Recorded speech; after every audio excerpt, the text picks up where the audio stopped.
Do you feel like when you're at the kitchen, everything is moving just so fast? Do you feel like you're out of control at the kitchen line and you're losing consistency? Well, today we're gonna talk about the most overlooked thing about the kitchen that all pros do. We're gonna jump right into it. All right, all the pros do it. All the beginner players, even intermediate advanced players, I see them struggling with it all the time. You guessed it. No, it's not technique. It's not quickness. It's not anything like that. It's something actually you can work on in your own bedroom or your own actual kitchen. True. Not this kitchen, but it's your footwork.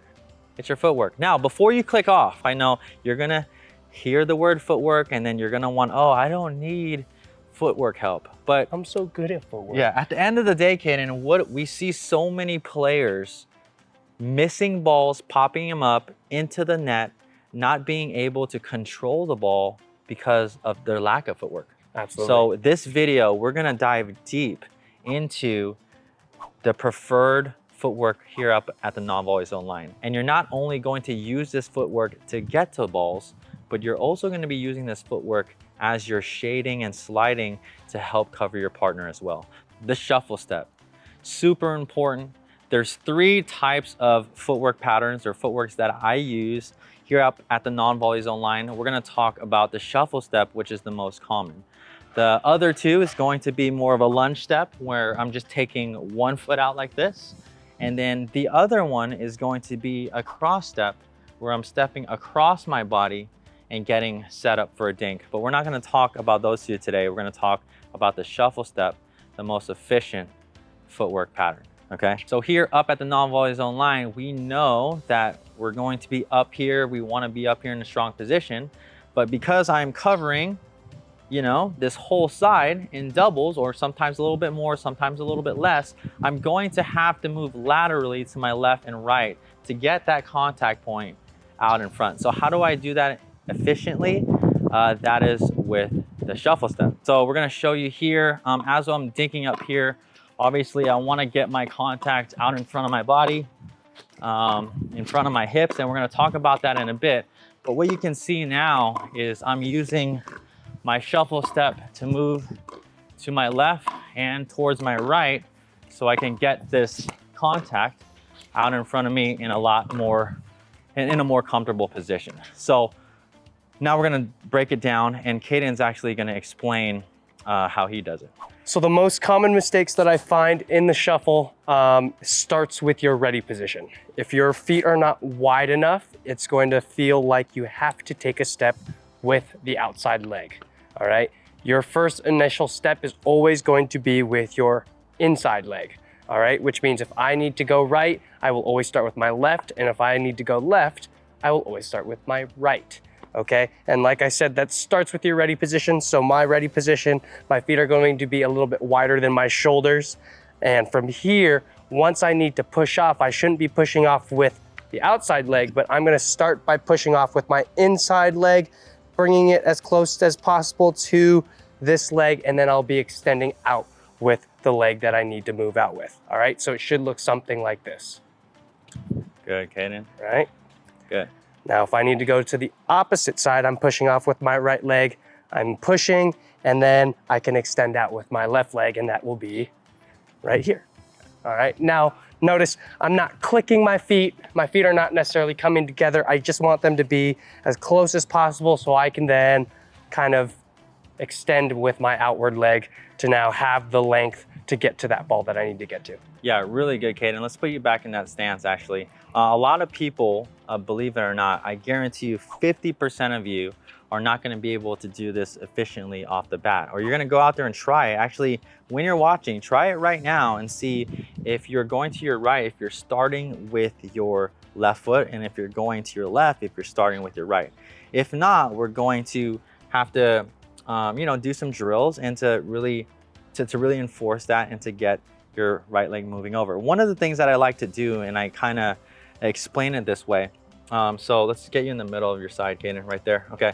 So if Caden's moving to his right, he's going to be, again, starting with this left foot. So if you can see this setup here, we're gonna show you how when he ends, it's actually almost replacing your foot. Right. Caden, you're gonna slide over and then you're gonna replace your foot. And by the end, your foot's gonna be right where that grip is, okay? So let's slide back, go ahead. Okay, so just you can see that. So do it one more time, Caden. So as you can see that, he's going to his right by moving his left foot in and vice versa. Same thing, if you're gonna be shuffling over, going to your left, you're gonna be starting with that right foot and look where his right foot ends up and he's gonna go back. Okay, one of the things that you can see Caden doing really well as well is he's not really jumping, right? I see a lot of players actually coming up off the ground.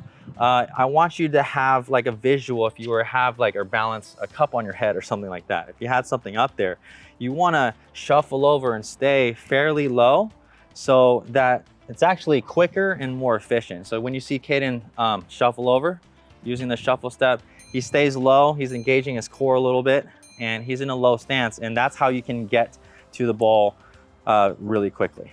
Going off of my head staying as still as possible, just like a baseball player, when you swing, you don't want to be moving your head because now you're losing vision of your ball. So the more steady your head is, the more steady your vision is, which means the less movement and the less consistency, or the more consistency you have. As your eyes are moving because of your head, that's when you start to lose vision and feel like the ball's moving faster and moving different spots. So just make sure you're not moving like a donkey and going hee-haw, hee-haw, hee-haw. So really good, Caden. Staying low, keeping your head really still, and let's see you do that one more time, is really important as you're shuffling over and getting prepared for the ball. Now that we have seen the footwork used very efficiently and the correct way to do it, I'm just gonna give you a little visual from this angle to kind of show you what we're trying to do and where our contact should be.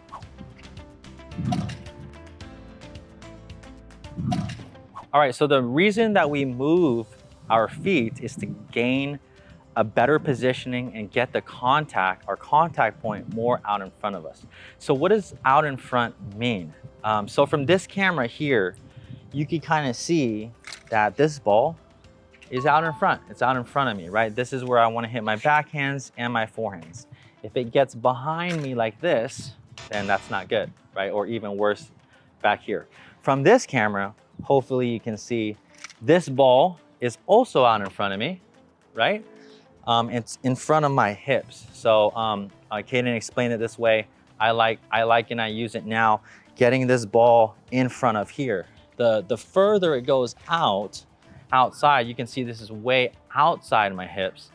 This is not ideal, and the further it goes outside of your hips, the more you're gonna have to use wrists, the more you're gonna have to compensate and do different things. So the reason why we move laterally with this shuffle is to do that. So instead of, I see players not moving their feet or just hitting like this, and even if they just take a little step over like this, the ball's still way outside. What we all try to do is use that shuffle so you can see my contact as well out in front of me. Especially on the backhand side, when we're getting really tough balls really wide, obviously you're going to be reaching even if you take a little step like this. Ideally, we want to get those feet moving. So you can see here, I know it's not the best angle, but you can see this ball is well in front of me, in front of my hips this way. So I'm gonna dink Caden some balls, and then we are going to show you how he moves, and we're gonna slow it down and look at his contact points as they are well in front of his hips.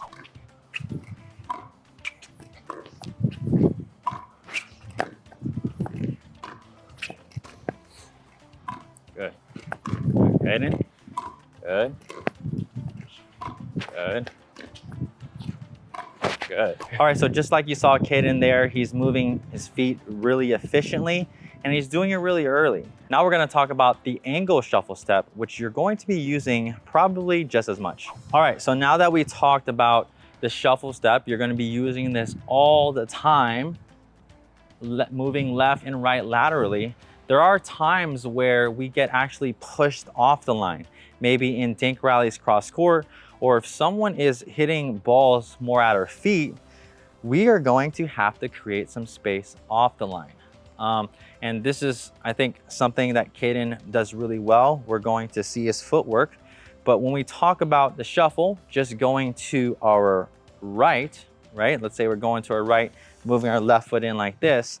Sometimes these balls are bouncing kind of, you know, around here, around that non-volley zone line, and they're pushing us back. So if we don't take this ball out of the air here, what we could do is shuffle in an angle, more of an angle shuffle step. So in this one, I'm gonna kind of show you here, instead of, you know, putting my right foot out, I'm gonna bring my left foot in and I'm gonna go back in an angle, more like a 45-degree angle. And then I'm gonna, because this ball's gonna bounce here, I could hit this ball out in front and then come back.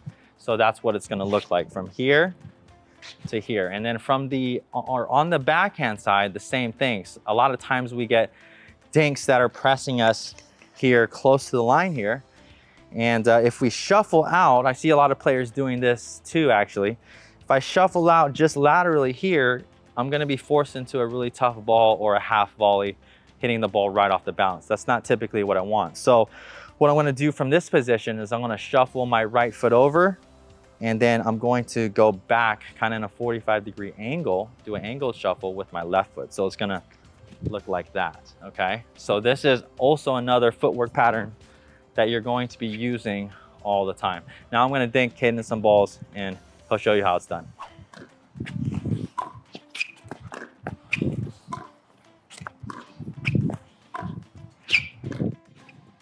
Good, nice Caden. Nice, good. Nice, good. Nice footwork, good. Okay, good, okay. So you just saw Caden there. He used a bunch of angled shuffle steps there, maybe a couple regular lateral shuffle steps, but you can see the benefit of this. And Caden, why don't you just stand at the line real quick? Again, when these balls are more pressing him at the feet, that's when he's going to have to create some space. So a couple things that this does, not only create some space, Caden, but it buys you time. Buys me time and allows me to be offensive.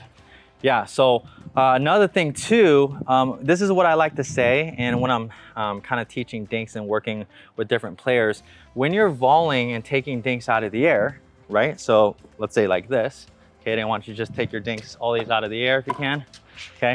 When you're taking dinks out of the air, you are taking time away from your opponent. And in general, that is good.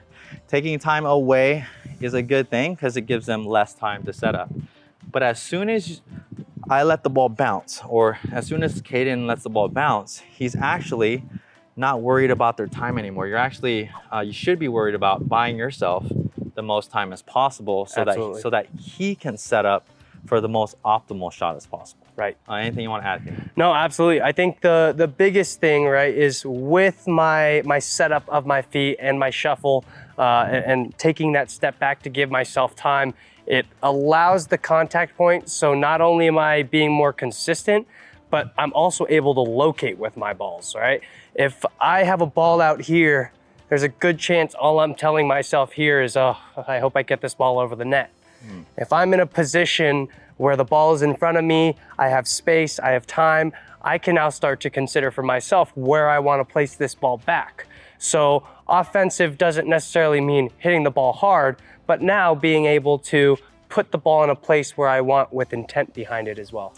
Yeah, exactly, Caden. And we actually just recently did a video on topspin dinks. But as you buy yourself time and you actually create more space, you just referred to being more offensive with your balls and your dinks. You can actually speed up the ball. Yeah. And you're not as frantic. In the very beginning, you said if you're feeling like you're behind the ball, right, and things like that, your footwork has everything to do with it. Yep. So when we're up here, we're obviously trying to take balls out of the air first. And if they are dropping, I would say shin level or below, right? You don't want to be volleying balls very, very low. Caden, let's kind of see that. Don't be this guy. Don't be, don't be like that guy there, or, really, really low. Here, let me try to reach in there, Caden, like really, really like that, okay? like that. Now, Caden right now is controlling those low balls below his shins because he has great control, but what do we see all the time? Those are the balls that we see popping up, right, when people are reaching like that, okay? So instead, these are the balls that you're going to create space, use that angled shuffle step to your advantage and buy yourself time. And another thing that does, I totally forgot, is it lets that ball come up to the highest point, to the apex, because we can always be more aggressive as we let that ball sit more up and we actually have a higher contact point. Yeah, and one thing that I love that Jordan mentioned is we are trying to take this ball in the air first if we can. And if we can't, hey, that's no big deal, right? So look really quickly, and actually, Jordan, if you want to toss me one ball, if I have a ball that I'm trying to take here, if I can't take that ball there, that's okay. Look at all the time I still have after I've let that ball bounce, right? So again, let's say I do want to try and take it in the air, I still react and take my dink the way I want it to. Even if I try and take that ball in the air and then say, hey, never mind. I have all the time in the world with that step back, that angled step back, to now hit the dink the way I normally would if I was trying to take it in the air or take it off the bounce.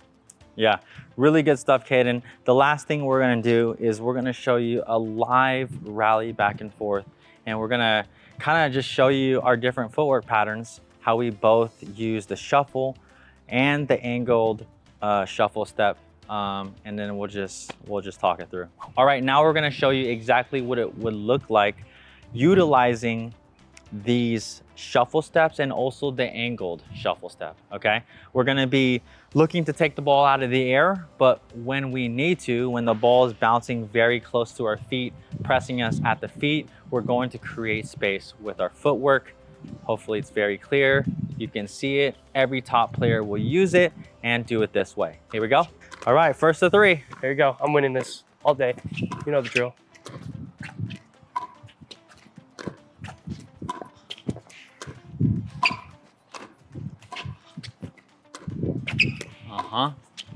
Little top spin action. I ain't worried about you.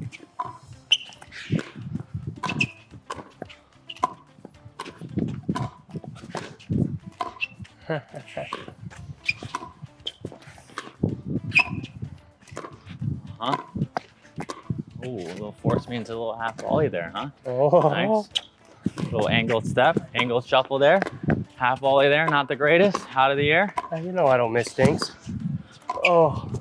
Oh, yeah, I told you I don't miss dinks. All right, first of two. First of two. 1-0. 1-0, Caden.